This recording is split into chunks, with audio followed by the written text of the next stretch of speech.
The annual National Toshaos Council NTC conference officially opened at the Artichow Conference Center at Liliendal, Greater Georgetown, under the theme Robust Governance for Sustainable Village Development. The event will run from Monday, May 19th to Friday, May 23rd, and brings together over 254 Amerindian communities to engage in key discussions centered on development and the well-being of indigenous peoples.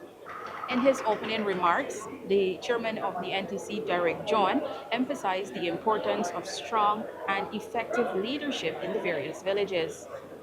We must have a framework here to govern our people so that we can be able to lead and lead in an effective way. Sustainable, and a key word here.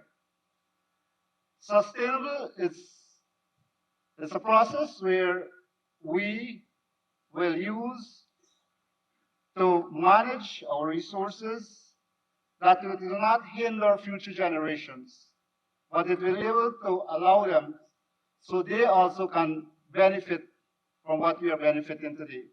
President Dr. Irfan Ali delivered a featured address at this year's NTC opening ceremony to a packed auditorium as they listened with rapt attention to his lengthy address.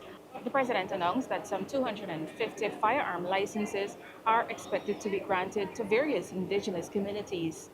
The request for the firearm licenses is a response to security concerns by these various villages. We had about 250 requests from Toshaos, leaders, and other village elders, or persons recommended from the villages for firearm shotgun license mostly for the protection of the villages. And this is an issue that is raised. I am pleased to tell you today that every one of those applications was processed and you will get those licenses to take back in the villages. Speaking about the further development of the indigenous peoples, the president said that his government will be investing in more economic and entrepreneurial activities. This includes specific resources for hinterland marketing, promotion, as well as tourism. For your direct village, eco tourism and other tourism facility will have direct marketing budget, separate and apart from the rest of the country. At the end of his lengthy presentation, the Guyanese head of state noted that other announcements will be made as the conference continues throughout this week. We spoke with several indigenous leaders who briefly talked about their agendas for this year's conference, namely security, infrastructural, and economic development, as well as development in sports. Every leader look forward to this opportunity.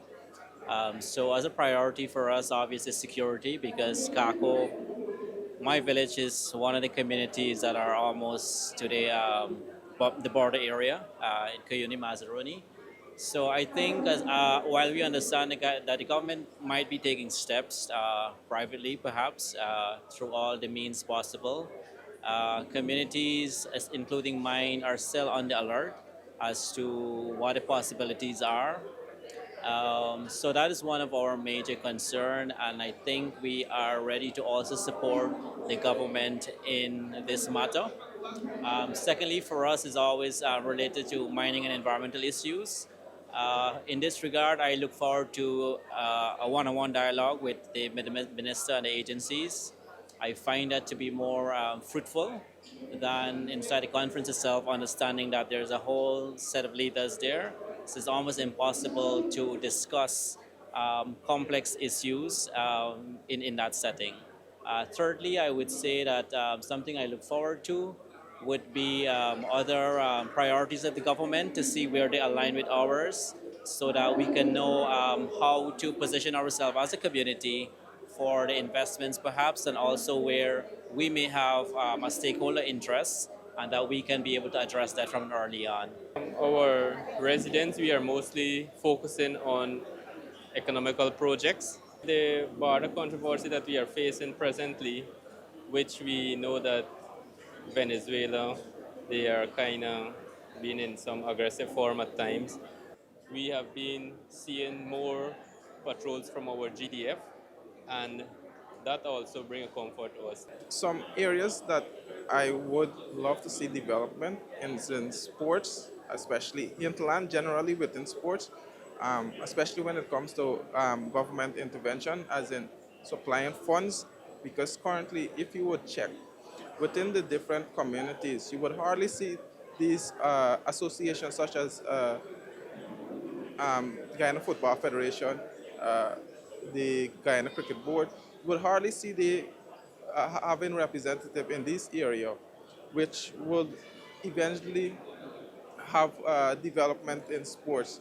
So there's limited access to youth in the community within the hinterland area for sports. So I believe through the government intervention, as in probably providing funds, having available leagues within this community, this would greatly improve sports when it comes to sports. Multi-purpose building that they have to do rehabilitation of the multi-purpose, right? And of the mining that we have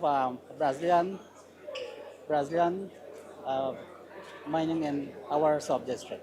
So I have to raise that issue. The various Toshaos leaders were urged to take full advantage of this 5-day conference, make lasting impact and meaningful dialogue. Reporting for the newsroom, I am Isanella Paswell.